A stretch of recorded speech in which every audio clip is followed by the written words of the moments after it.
Hello everyone, welcome to Toyeen Talks. Enjoy.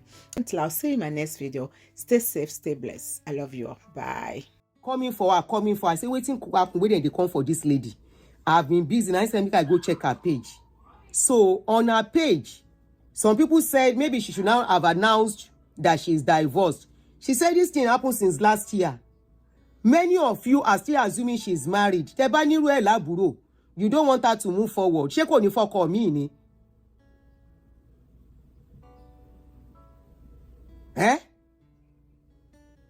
She Biola will not marry another husband if she keeps deceiving herself or deceiving the public that she's still married. Because as I this morning, Ki gbogbo wa tó jí, we all assume. You only say Nollywood. A lot of people's marriages are not lasting anymore. Many people are not managing this thing anymore. Some are managing it, some are coping. You keep saying Nollywood marriage. You don't want any good marriage. Kini for favorite me. What's this my favorite name again? Kí lorúkọ lady yìí o. Mo máa like video what's her name again? Ruth Kadri. Ruth Kadri is still married to her husband now. Omoni Oboli is still married, doing very well. So Kilanso. Joke Silva, God bless you. There are some of them that are managing their marriage. Just like as you are divorcing, they are divorcing in banking industry. They are divorcing in many places too. So Kilans, Omotola, Jalade. I still saw Omotola and her husband. I was like, wow. No matter what you say about them, at least they are doing well with their husband, managing themselves. No marriage is perfect. Mide, God bless you, Jere. Thank you. Mide Martins is there. One share titi at a point. Omuno salo. Otu Lagbara sodo okwe. So what are you saying? Then in Nollywood, all these Nollywood actors, they cannot keep marriage. Me, I'm not in that field. I don't believe in all that. It's because they are Nollywood. They are flesh and blood. They are human beings. And you know what? The pressures on them for that their job is very, very much. Because the majority in your understanding, the pressure you go through as a regular wife, the pressure you go through, Mosu Filani is not active anymore. The pressure you go through as a one with God, I'm fine. That you go through as regular person, they go through times 3. Number 1, you will see them when they are acting. It's not easy for their husband to be looking at them. Come and kiss them, come and shake bugwe. Even though the husband know that is what they were doing. Konto fair one. Sharing content creator tan sheyi. Lasso is not many men that can manage it too. There are some things you want to do as a woman. It's like people working in the bank too. Already, they already stereotype, kind of. Because of the job they do, there will be suspicion and everything. So if their partner, either man or woman, cannot manage it, there will be problem. Look at the case of Odunlade Lenijometai. I have been seeing people carrying Odunlade's video up and down that he went to marry a plain woman. Odunlade mọ nǹkan tó ń ṣe. Ṣé kó lọ fẹ́ni tó jájú kí marriage ẹ̀ dàrú. 4 boys not bí. Ìyàwó ẹ̀ fine kò fine. Monkey no fine. His mama like her. His husband self like her. Ló bá tán. I say Odunlade wife no fine. The husband like him like that. What is not fine in your eyes is fine in the eyes of any other. Is fine in the eyes of somebody else. She no put makeup. She no put bone straight. She no do kini gbogbo kini ta man le mo eke àti kini makeup ten ṣe yẹn. She no do contour. She no do red lipstick. She no wear earring. Don't look at her. If you look at her, if she go and put makeup now, you will see another person. To me, she's a beautiful woman. She doesn't like earring. That is her choice. She likes the clothes that will cover her body. That is her choice. So, Odunlade like in thing like that. He like him. He wants peace of mind for himself. He chose the woman. I don't hear any scandal. I don't hear any scandal. They are managing themselves. Now, so Nigeria see they abuse them. I say, If I want people yele tori alone. They brought another video. They say some women, they do like this with Odunlade. Odunlade mọ nǹkan tó ń ṣe. Odunlade kò bá máa bá wọn sùn. Wọ́n bá gbèdì wọn lé, àwọn náà gbèdì lẹ̀ fún tó fi máa bá wọn sùn. Ìyàwó ẹ̀ tó wà nílé kò ló affect òun kí wà ntí yín. Kintini. I mean, I don't see the wife fight her husband. Nigerians now brought another video. They say one actress carry iwaju, he begin do like this. They come they circulate it in and say, "Ẹ gbà mí. Ẹ ṣá fẹ́ break marriage Odunlade. Torí ìyàwó Odunlade bá pé gèlè má wo bẹ̀ ní kó wé. Kó rọra wé gèlè má wo bẹ̀. Ẹ lè lọ́kọ ẹ ń ṣèṣekúṣe kó má ṣe kó já àwọn ọkùnrin kan wà some men wọ́n tage kú wọn dẹ̀ ní bá wọn sùn. Abi na follow them enter bedroom. In a see Odunlade they do kerewa on top of those women. Yeah, Moboya, this is his own tactics for people to really notice him. Maybe his own tactics to sell himself, his brand. Abi they will use him for movie. Because until like Odunlade, mo ṣe ló ń gbóbìnrin tó àwọn èèyàn like nínú movie. Ló bá tán. It could be his own way to market himself. In as much as àwọn tó ń kéré wà pẹ̀lú wọn pariwo síta kó pa wọn àbò gbà wọn. Abi, we are talking about adults. When a man goes outside, it takes two to tango. The woman outside embrace him. Himself go outside by himself. The woman at home, if she find it comfortable, if he won't let. Now, let us go back to my sister Biola.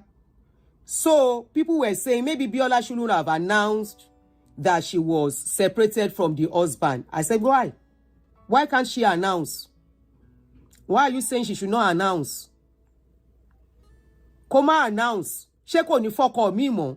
She fẹ́ kó wà bó ṣe wà ni. It is very easy for a man to get another woman, either as a public person or as a private person. But for a public woman, if he's in my age, but somebody that is still very young, Biola is in her 40s, Biola is in her early 40s, if I'm not wrong. She's in her early 40s. Fake, she's in her early 40s. And marriage break. Since last year, she's been covering up, lonely, crying. Go and read what she wrote. Crying every night. Lonely. Because people assume she's married. Because any man can see now. Ṣé kó má lọ́kọ mi mọ́ ni ẹ fẹ́ kó lọ́kọ mọ́ ni ẹ máa ní ká o ẹni kò bá má sọ bó ṣe lè handle ẹ ló ṣe ti handle ẹ yẹn èmi like bó ṣe sọ kò sí nǹkan tó ń fi ń ṣèyàn ẹ lè pohùn máwọn èèyàn lẹ́nu kán dẹ̀ máa kú lọ nínú. She should not talk. A young lady, the guy has moved on. Ẹ mọ̀ bóyá ọkọ ẹ ti fóbìnrin mi lóyún. And people are still assuming she's married. No man will toast her. Nobody will talk to her. You know why? She still need her bodies to be greased. Sherry bi ilé iṣẹ́ yẹn, nǹkan gbọ́dọ̀ máa wọ bẹ̀. Ilé iṣẹ́ yẹn, ó yìí need. Bó ṣe wà yẹn, ordinary hug lásán will do a lot. Ordinary chat. Hello baby. Nǹkan tó ń ṣe lára òun ṣe kékeré. Hello baby. What's up? How are you? Shosudada. Did you sleep good? All right, I'll talk to you later.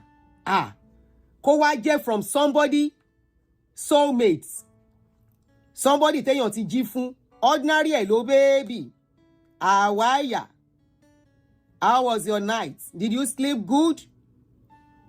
Ajibayi lórí bẹ́ẹ̀dì tó bá rí mẹ́sẹ̀gì yẹn. Our day is made already. Ẹ má jẹ́ àtànra wa now. They don't have to even live together in the house. Wọ́n yìí wà lókèrè ara. Meanwhile, bros ti lọ. I don't care about whatever break up their marriage. Kò work nìyẹn. Yobi Adedeji ṣọ́rẹ́ o. You know me now. Èmi ò fi don't go there. Anyways, what are we saying? Bros don't waka go. Abi bros never waka go. Bros don't waka go. Bros don't dey do bang bang bayo bang bang na who dey for one minute so daddy oh daddy da da da da da da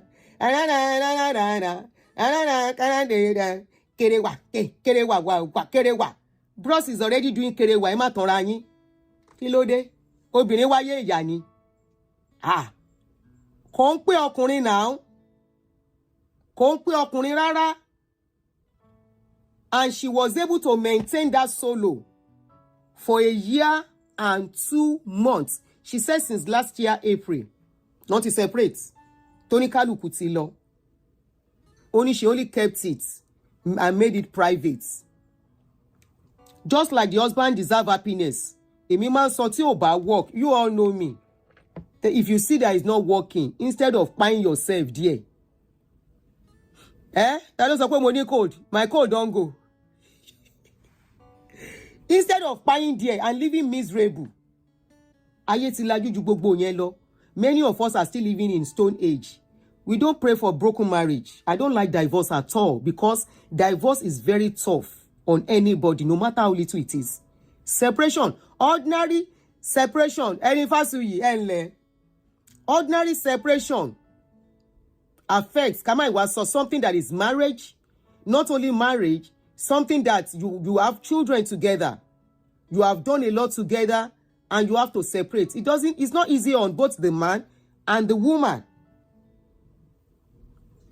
But one thing is that I will tell you, men, they may not love the next person they move on to. They might still be in love with their ex, but they easily see somebody to, to console and to keep as a palliative. Is it palliative? As shock absorber to move on until they heal up easily later. But for a woman, why many women are bitter today is because some of them, since they left their ex, hello, or the one they will see is the one that whether they will toss them, they will use the GBT of Isale and still use GBT of cash. But for men, as they are gisting with this one, they are gisting with another one. They don't have to love all those people. Love one, but they are gisting. They are seeing some people to occupy and talk to. Why should she come out to talk? So you want her to keep quiet for the next 5 years. And you will think, Bridget Osai, thank you.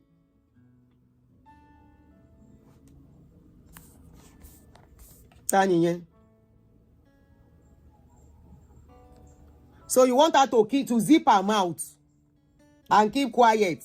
And everybody around her are assuming she is married. Abi? Everybody around her assuming we don't care about whatever make them break up. One break, you could walk him on. Because mo rí wípé ìgbà tí mo sọ tèmi náà síta, then again correct yín, like I always say, tèmi yẹn mi ò tí wọ marriage. Introduction la lọ ṣe. Hello. Ngba mo de rí ibi tọ́rọ̀ ngba lọ, ìyá ni mi ṣe mọ́. Mi lè wá kú. Ara tí Bíọ́lá bá fẹ́ ṣe fún Naija, Bíọ́lá should just continue like nothing happened. She should just move on. Gbogbo nǹkan tí Naija ò bá máa sọ kó má dá wọn lóhùn. Kó má ṣàlàyé. I hope she will get hold of this video. Bíọ́lá máa tag ẹ sí post lórí Facebook. Do not talk on this thing again. O ti separate. Nǹkan tó bá, let them make anything out of it. Let them say anything out of it. It is separate. See together more. Which is all you need for your own, you are looking out for yourself now. She's a public person. Maybe if she's not a public person, fine. She may not have to. I won't advise somebody that is not a public person to come out and say, I have divorced. Nobody cares. But for a public person, tí ò bá sọ, if she does not, before you know it, by the time they start seeing her man, social media náà ló máa gbé camera tó máa yà, hey, Biola's husband, oh, come and see Biola's husband. Biola's husband is bóyá gist lover ló máa kọ́kọ́ bá wa break here. Ọmọlọmọ dà kó tó bọ́ta. Bóyá ó dẹ̀ ní nǹkan tó gbọ́ ló ṣe ya tètè ya bust here. Pé kẹ́ tó bá tòun jẹ́ bó ṣe ṣẹlẹ̀ leléyìí. Àwọn ò sí together mọ́. Bó bá di ọ̀la stay news ni. Ẹ̀ẹ̀kan lọmọkùnrin ń kú. Ẹ̀ẹ̀kan báyìí ni. Nobody dey fight twice. Just sit together more. But the only error I saw in that post was you and this guy, you are not together anymore. You want to wish him happy birthday. kò ń ṣe irú èyí ní birthday bọ̀bọ́ yẹn náà birthday mate ọmọ mi lórí ọmọ ọkọ ẹ̀. So happy birthday to the guy because ọmọ yẹn náà kò bọ̀bọ́ yẹn ò ṣe anybody wá Bíọ́lá ò ṣe wá ọkọ ò ṣe wá so ẹ má bú èèyàn kan fẹ́yàn kan. So the husband today is the guy's birthday. Happy birthday to him. The mistake she made that I would have said she shouldn't have done, maybe for others, is probably there's no need wishing him happy birthday publicly. For what? For what? Since you know his birthday was coming, and that could raise eyebrow, kò bá ti ṣe publication here before now. And that is it. So when she was to write that write-up, let me read it for you. This is one of the reasons they also came for her. When she was to write the write-up, she wrote some things, and I'm sure many of you have seen it. Tí ó yẹ kó kọ. Wàá máa ń pé gbọ́n ni, a kì í pé gọ̀, like they always say. You know, nobody is perfect. A máa ń fi ọgbọ́n lọ́gbọ́n náà, a tún máa fi ń ṣe ọgbọ́n nígbà míì. So I'm sure some people will have learned from this, and you know. So she posted and she wrote, "Happy birthday to my ex-husband and my baby daddy."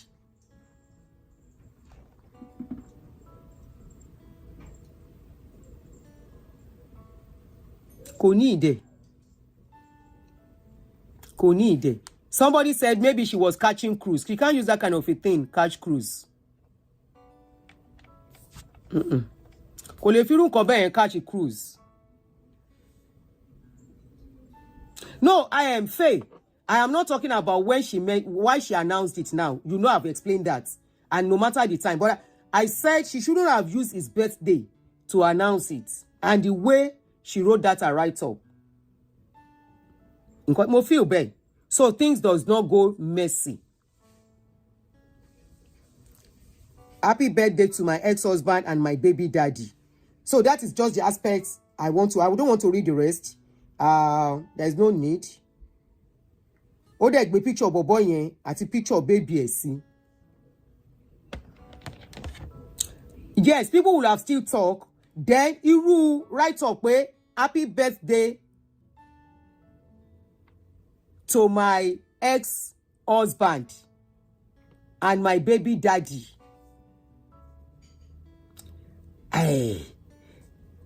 I don't know. I personally, you know, this is my own personal opinion. So maybe you think it's okay. Somebody said, I think she should have kept the write-up minimalistic. It was too emotional. The thing is that internet doesn't care. They are just entertaining people. You think internet don't care? Until they will bring it out one day again.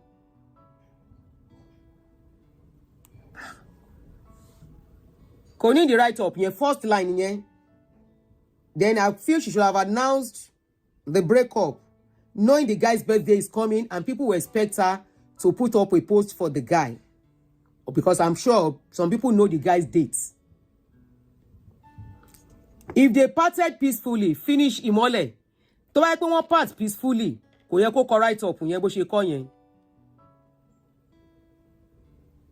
Cannot part peacefully. Kò yẹ kó kọ bó ṣe kọ yẹn pé my ex-husband and my baby daddy. Àbí ṣé baby daddy no máa ń pè wọ́n. All she needs to do is send him message, and if you still think you owe him if you think you still need to post him. The guy was not at Abiola's mom's burial. Me, I didn't follow all that. Me, I know they follow people's personal lives, except something that comes to social media. I don't. Because I feel everybody have the right to live their life. So I don't follow. So anything you see me carrying as something with it, that's why I go for something that is trending. Somebody said it was there. Oh.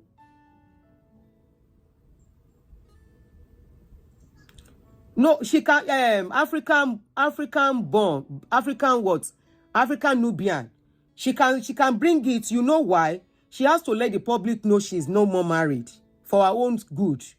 Because a lot of people will still be assuming she's married, you know. So the announcement will have just been something minimal. And I personally, by the time I put that kind of a post, I will lock my comment section, and that is it. kó ní kálukú máa gbé kán máa lọ jẹ.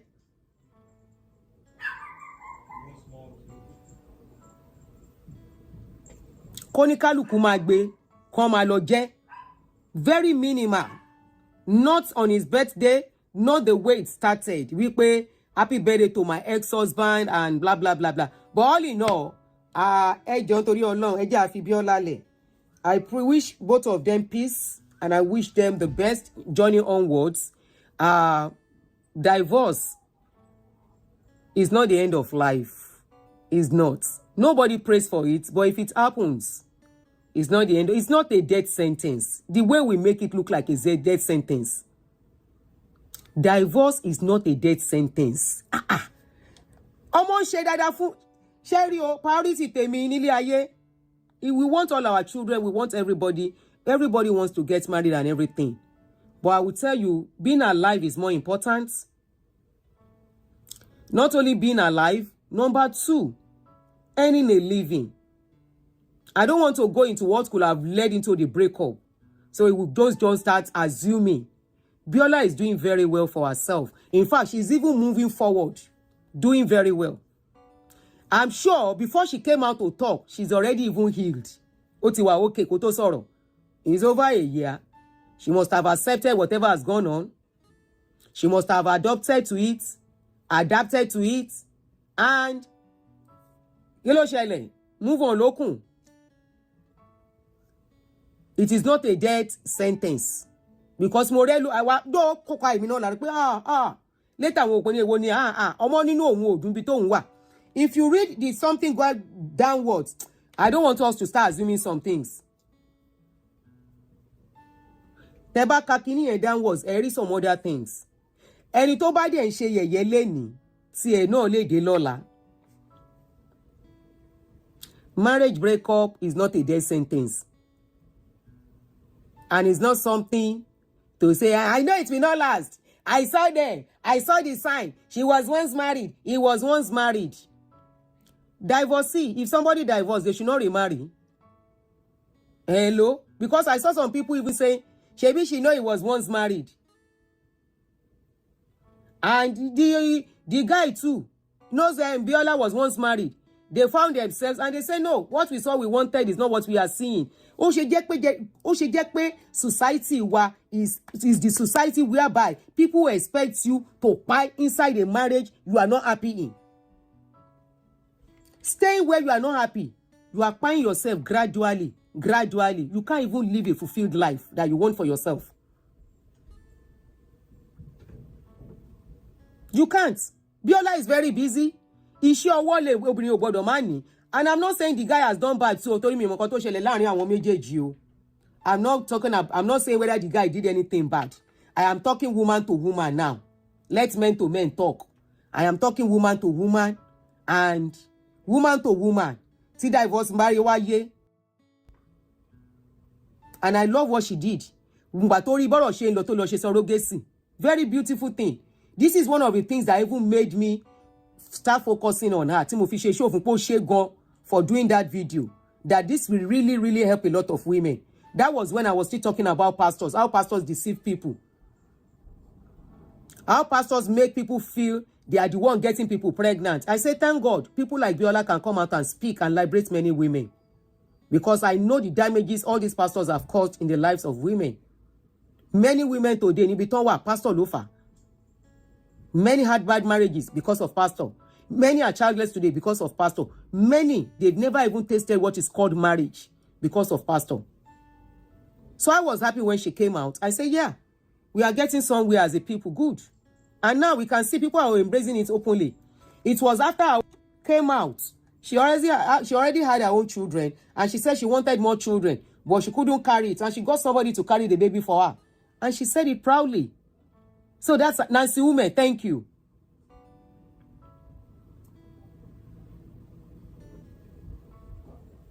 Okay, Biola was never married. So where was that thing coming up for? We ought to marry. Tó bá ti dúró ná, let us assume she is married. Pó ti marry rí. Ṣé tó bá marry rí tí marriage will work. She should not try another one tó bá rí. Ṣé rí àwa la máa ń ké ìjára wa. We are the cause of our own problem as a people. We are the problem. We are the cause of our own sadness. This is why many are sad today. To get people want to be sadist. They are battered. And by their comments, you will know. Many people are battered. They are not happy. Because they are stuck where they are not supposed to be stuck because of what people will say. Many are staying put. Both man and woman. There was a day I was having a discussion with somebody. And I reasoned with that man. He said, women are very selfish. I said, in what way? He said, many women stay in a marriage, not because they love the man. He said, prove me wrong.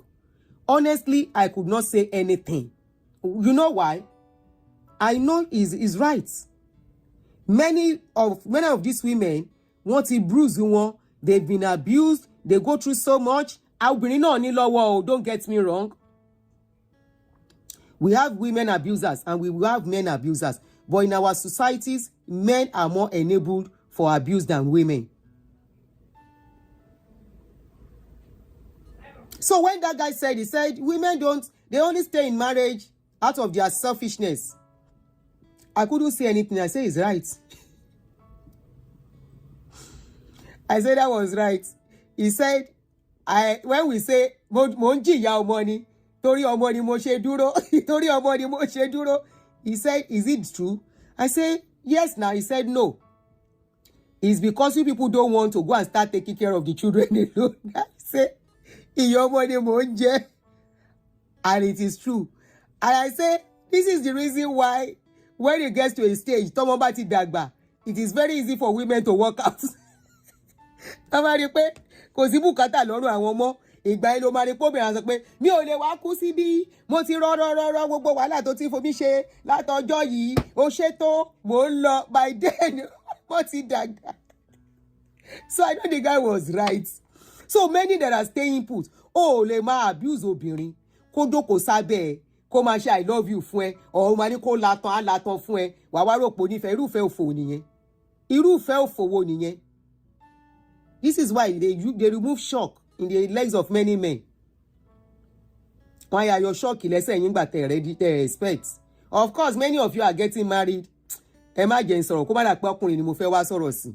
Àmọ̀kọ́ tó ṣẹlẹ̀ sí Bíọ́lá àtọkọ ẹ̀. So mi ò fẹ́ really sọ̀rọ̀. Mi fẹ́ sọ̀rọ̀ púpọ̀ on the aspect of the guy. And I hope they will just keep silent. They shouldn't say anything to the public or address the issue again. Kò sí point. Anything to ban anybody can assume, can conclude, can cook together. They are not the first person to separate. Neither will they be the last. Kilati and so.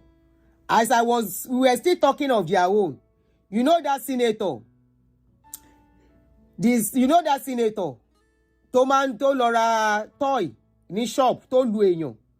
Ìyàwó tó fẹ́ 2.5 years ago. Ìyẹn náà call and quit. Ìyẹn ti ẹ̀ mẹ́sì ọkọ ẹ̀ ni. We are just starting June. Kini gbogbo ele. That one said, let me read what she said.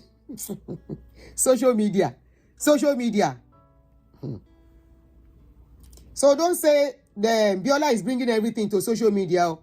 The Biola is a public person. She has to clear that angle. So that's about Biola. Now let me just read what that person say. Kamawalo. Yeah. She mo le share 25 minutes more. O ti rẹ̀ mí o. Okay, this person said to her husband, Ishaku, thank you. Baba wèrè níyàwó ẹ̀ yẹn. Ọlọ́run ló mọ̀ nǹkan tójú ẹ̀ rí. Only thank you for the 2.5 years we spent. We both tried, but we are better off apart. Indeed, we are both free of our miserable lives. I wish you all the best. The chapter has closed. Our marriage has ended. Dr. PCK. Ọlọ́run ló mọ̀ nǹkan tó ṣe fún. Ta ló sọ pé keep going. You've got this. Ṣeun hey, kúkú kill me. Ọlọ́run ló mọ̀ nǹkan tí bọ̀bọ̀ yẹn ṣe fún.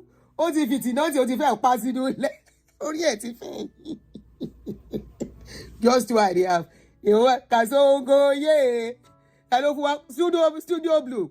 Kàsóńgó bódà wéwo. Àwọn marriage bódà wéwo. Temu husband. Àti temu wife. You see, honestly, if anybody if you are going to marry somebody that is actually a divorcee, either a man or a woman, please take your time. Honestly, I will tell you, don't allow them. Either the woman, don't allow her to rush you. Either the man, don't allow them to rush you. Those of Elizabeth, good evening. Table husband. Table husband and table wife. Àbí sùúrù lọ̀rọ̀ marriage tá à ń rí nsìn. You know, this thing has been happening. It's just because social media is there for us to see a lot of things going on. And please, if you are a young person here, I'm going to leave this with you. If you are a young person, you are watching this video and you are seeing all these posts about marriages and all that. You know, marriage is for two people, right? If those two people are ready to put in their best into that marriage, it is bound to break. If those two people are not ready to sacrifice for each other, it is bound to break. If those people are not ready to be responsible to each other, it is bound to break.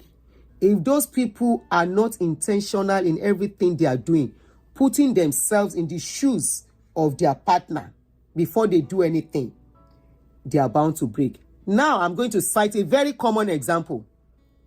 A very common example. As a woman, no woman is going into a marriage and praying that that marriage should no woman is going into a marriage and praying that that marriage should break up. I am yet to see that woman, for whatever reason. So I am talking as a woman now. You go into the marriage, okay, the man has chosen you. You feel out of the many girlfriends, he decides to marry you, that is ready to settle down and be a man to you. Every man wants to be treated like a queen. Every woman wants to be treated as a queen. If you now marry the woman, most of the things that causes problems with us women is when a man starts cheating. If a man does not have much, we are ready to struggle it with that man. The moment a woman notices her husband is cheating, she can never be herself again, especially if it is consistent and constant. Now, let us now reverse the case. How many men will endure their wife talking to a man? Somebody say Gen Z women. Nope. Some of them are doing it. Many are doing it. Many are managing with their husbands. Don't say that. Maybe you talk of the ones you know. They are managing with their husbands. They don't have a choice. Except they don't want to stay in marriage.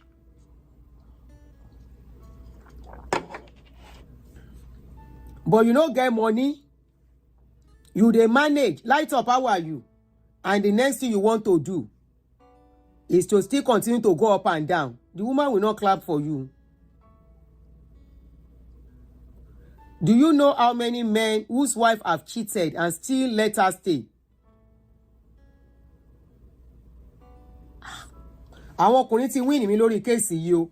So somebody said, K-boy said, but why do we have many DNA issues? Hold on, no. Yet women are not cheating, just curious.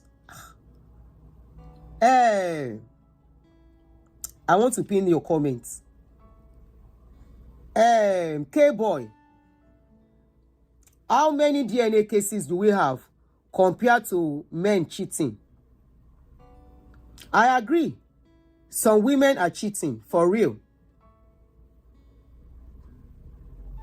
I agree. And honestly, in this generation, it surprises me because we thought in our generation that women don't really cheat. Women cheat more than men lately. Now you are talking of lately. In my own generation, or probably because social media was not there, so let me not really say what I don't know. But I know, I will talk for myself. Even before I got married, as boyfriend, girlfriend, I was committed to my own relationship. Even though my man, I had more than him. I have told my story. My followers on Facebook and YouTube know my story. And people who know me and the man, they know us very well on my page. That confirmed when I was talking. You know, my own generation, as a day, I know we marry men with nothing. They might be living in one room with one small TV no carpet, we will marry that man and we start building together. You know, that was what I know. So this DNA, God bless you. This is what I'm about to say, those of Elizabeth. You see, this DNA thing has a lot of issues too. It's not about cheating alone. In those days, when we go to the hospital to have children, they don't allow men, our husbands, to come in, unlike what you have today. And they are swapping children, babies. A woman just came out now. A woman just came out that her child was swapped during pregnancy, during labor. They are swapping children. You guys are lucky at this your generation. They allow you to enter labor room with your wife. Our own generation allow our husbands to come in. You have to go. When I was to have my first son, I was alone, but luckily a friend was with me. That friend works in that hospital, that general hospital. That was why she was with me. So that is another problem that women have, that you think it is cheating. Some of them do not even know the child is not theirs because they don't really do maternal DNA. It is now that maternal DNA is reigning. The only thing we used to have a few years ago was the father DNA alone. But now, the only thing that can solve that kind of issue is if you think your child is not yours, don't just conclude. Your woman might not be cheating. You men are the one that is specialist in this cheating game. If you think your child is not yours, if you do DNA, let the mother do her own too. That child might not even be both of you. As long as you don't follow that woman to labor room. A woman in labor room going through something, she might not even know what is going on. She might not know. Now, cheating is one side. Abuse, unko. Abuse, unko. Women cheat past men. Okay. And letting I know where they catch call meet all those women where they cheat. And when you see a woman that is not cheating, is either you are abusing that kind of woman. Now, so one man talk, he say his wife they cheat. He say the men where don't sleep with his wife, when you know, then pass 4. And I say you stayed married to the woman. By the time he was divorcing the woman, he now met a woman that was not cheating. Now abuse make that one run from the man again.